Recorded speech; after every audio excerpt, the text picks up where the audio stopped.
জামাতের উপর খুব বড় আকারের অর্থনৈতিক সুনামি, রাজনৈতিক সুনামি অনেকটা অনিবার্য। এই দলটি যারা করে এর মধ্যে 99.99% লোকই on good faith and good trust. তারা বিশ্বাস করেন যে জামাত করলে জান্নাতে যাওয়া যায়। তারা বিশ্বাস করেন জামাত যারা করে ভালো মানুষ। তারা বিশ্বাস করেন যে জামাত যদি করা হয় তাহলে কোনো না কোনো দিন দেশে খেলাফত প্রতিষ্ঠিত হবে। দেশে সেই যে খেলাফতের যুগে গল্পের মতো যে শাসন ব্যবস্থা ছিল এরকম শাসন ব্যবস্থা প্রতিষ্ঠিত হবে এবং এই কাজ করার মাধ্যমে তারা সদগায়ে জারিয়া লাভ করতে পারবে। এজন্য জামাতের যারা সদস্য রয়েছেন সারা বাংলাদেশে তারা নিয়মিত চাঁদা ইচ্ছায় দেন, স্বেচ্ছায় দেন।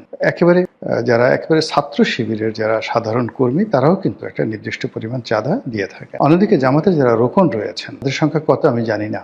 এই রোকনরা তাদের যে বাৎসরিক আয় সেই বাৎসরিক আয়ের একটা বিরাট অংশ স্বেচ্ছায়, কখনো 5%, কখনো 10%, এমনকি 20% শোনা কথা আমি জানি না, তারা জামাতের ফান্ডে জমা দেন। এবং এদের সংখ্যা যদি 2 কোটি হয় তাহলে কি পরিমাণ হয়, এবং এই কাজগুলো তারা খুব সততার সঙ্গে করেন। তো জামাতের যে ফান্ড, তারা যে নর্মাল চাঁদা নেন, রোকনদের আয়ের একটা ইনকাম রয়েছে, সেই ইনকাম নেন। এই ফান্ডের বাইরে তারা অনেকগুলো ব্যবসা প্রতিষ্ঠান পরিচালনা করেন সমবায়ের ভিত্তিতে, তারপর প্রাতিষ্ঠানিকভাবে, এবং অনেকগুলো প্রতিষ্ঠান যেমন ইসলামী ব্যাংকের মতো প্রতিষ্ঠান, তারপর ইসলামী ব্যাংক, হাসপাতাল, ইবনে সিনার মতো প্রতিষ্ঠান, এগুলো রীতিমতো যাকে বলে একটা ট্রাস্টের মতো অবস্থা তৈরি হয়ে গেছে। এবং এখান থেকে বিভিন্নভাবে বিভিন্ন ওসিলাতে জামাতের যে ফান্ডিংটা হয় সেই ফান্ডের পরিমাণ কত আমরা জানি। তবে একথা সত্য যে জামাতের জেলা পর্যায়ে, উপজেলা পর্যায়ের যে নেতৃত্ব রয়েছে তারা নিয়মিত জামাত থেকে মাসোহারা পান, এবং এটা যেন তেন মাসোহারা নয়। একজন মানুষ যেন সমাজে সম্মান সহকারে, মর্যাদা সহকারে ভালোভাবে বসবাস করতে পারেন, এজন্য জামাত থেকে তাদেরকে টাকা দেয়। ফলে তারা নির্ভর হয়ে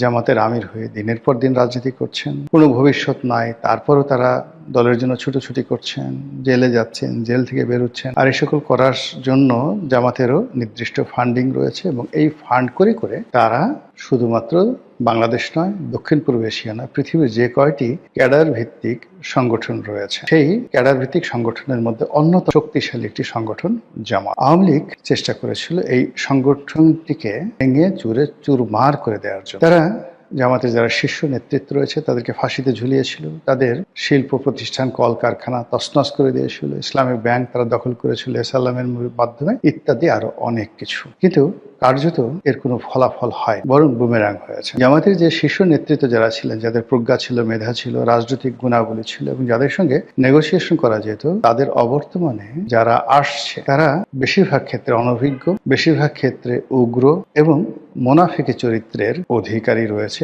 অনেকে। আর এদের যে ব্যক্তিগত সততা, এটা আগের জমানার জামাতি নেতাদের মতো নয়। ফলে জামাত ইটসেলফ এখন নিজেদের জন্য একটা সমস্যা, রাষ্ট্রের জন্য সমস্যা, এবং সকলের জন্য সমস্যা। এবং গত 17 মাসে আমরা তাদের যে কর্মকাণ্ড দেখেছি, গত 17 মাসে তাদের যে দাপট দেখেছি, গত 17 মাসে তারা যে কাজগুলো করতে চেয়েছে সেই কাজগুলো যেভাবে তারা করার চেষ্টা করেছে, এখন সবকিছু তাদের জন্য বুমেরাং হয়েছে। তারা মনে করেছিল যে এভাবে অনন্তকাল তারা যাবে, তারা মনে করেছিল তারাই রাষ্ট্র ক্ষমতায় আসবে, তারা মনে করেছিল যে তাদের অনুমতি ছাড়া, তাদের সাহায্য ছাড়া, তাদের সহানুভূতি ছাড়া এই বাংলাদেশে অন্য কেউ রাজনীতি করতে পারবে। ফলে তাদের মধ্যে অনেকটা বাদশা হারুন আর রশিদ, খলিফা আল মনসুর, খলিফা হাদি, কিংবা আব্বাসী খেলাফতের প্রতিষ্ঠাতা আবুল আব্বাস আস-সাফা, কিংবা উমাইয়াদের সেই বিখ্যাত খলিফা আল ওয়ালিদ, হাজ্জাজ বিন ইউসুফ, এরকম একটা ভাবসাব তাদের মধ্যে চলে এসেছিল। এই সময়টিতে তারা বন্ধুকে বন্ধু মনে করেনি, শত্রুকে শত্রু মনে করেনি। তারা মনে করেছে নজরুলের সেই বিদ্রোহী কবিতার মতো, যখন যা ইচ্ছা এই কাজ করে তারা এসা আলমকে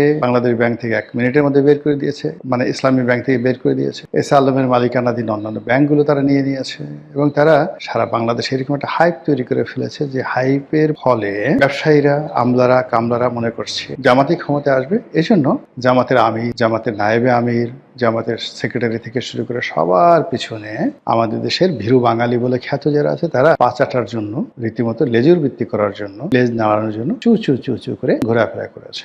যাই হোক, সময়ের বিবর্তনে জামাতের plan A, B, C fail.